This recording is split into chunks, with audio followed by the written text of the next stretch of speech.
So ఎలా గుర్తుపట్టాలి? ఈ హెర్నియాలు వచ్చినాయని ఎలా గుర్తుపట్టాలంటే ముఖ్యంగా 5 సింప్టమ్స్‌ని గుర్తుపట్టుకోవాలి. ఒకటి దగ్గినప్పుడు, లేకపోతే తుమ్మినప్పుడు కావచ్చు, లేకపోతే మోషన్ పోయినప్పుడు కావచ్చు, లేకపోతే ముక్కినప్పుడు కావచ్చు, మూత్రం పోసినప్పుడు ముక్కినప్పుడు కావచ్చు, చిన్న స్వెల్లింగ్ అనేది బయటికొచ్చి పోతూ ఉంటుందన్నట్టు. సో అట్లా బయటికొచ్చి పోతుంది అంటే గనక అది స్టార్టింగ్ స్టేజ్‌లో ఉన్నట్టు.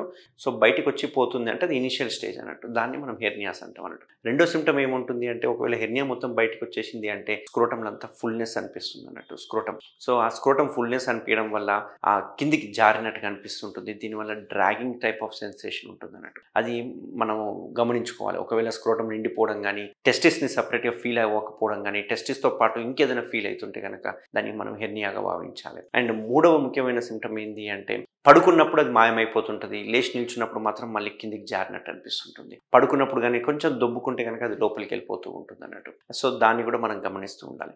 ఇంకో నాలుగో సింప్టమ్ ఏంటి అంటే కొందరికి ఆ స్క్రోటం నిండిపోయి మొత్తం బయటికొచ్చేసేసి అటకాయించుంటది. అంటే అక్కడే స్ట్రక్ అయిపోయి ఉంటది. అది బయటికి పోదు, అటు లోపలికి రాలేదు. సేమ్ అక్కడే ఉండిపోతుంది. దానివల్ల ఆడ పేగుల్లో సౌండ్‌లు వినిపిస్తా ఉంటాయి. మనకు కదులుతున్నట్టు అనిపిస్తా ఉంటాయి. పెరిస్టాల్సిస్ అంటాం కదా! అవి కదులుతున్నట్టు అనిపిస్తా ఉంటాయి. అవి లోపలికి దొబ్బినా పోవు. అటువంటిది డేంజర్ స్టేజ్ అన్నట్టు. దీనివల్ల ఏందంటే ఎమర్జెన్సీగా ఆపరేషన్ చేయాల్సి వస్తుంది. ఒకసారి అబ్‌స్ట్రక్షన్ అయిపోతే పేగులు కుళ్ళిపోయే అవకాశాలు ఉంటాయి. ఇట్లాంటిది మనం గమనించుకుంటూ ఉండాలన్నట్టు. సో ఈ రకంగా మనం సింప్టమ్స్‌ని చూసుకొని దాన్ని హెర్నియాగా భావించాలి.